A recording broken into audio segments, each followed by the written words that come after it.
The tradition of the Stations of the Cross came into the Latin Church with the advent of the Franciscan order.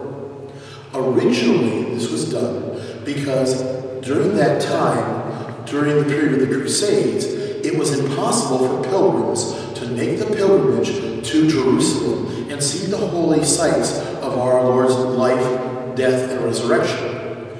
Because of that, St. Francis came up with the idea of having crosses laid out in the neighborhood where people would walk around outside, and at each cross remember the various locations in the Holy Land, and then pray on the life, death, and resurrection of our divine Lord.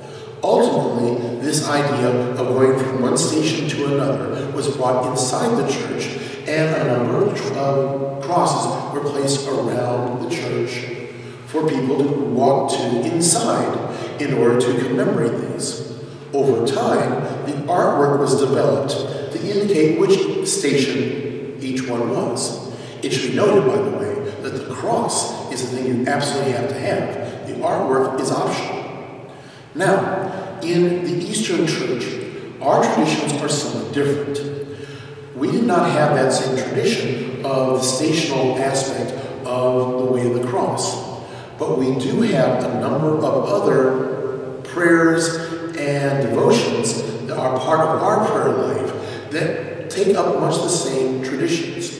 For example, we have the Molebens and the Akathis. These are communal prayers for various intentions and to various saints. These help us as a community to come together and pray for the same intentions and the same love and adoration of God, but done in a fashion that is native to the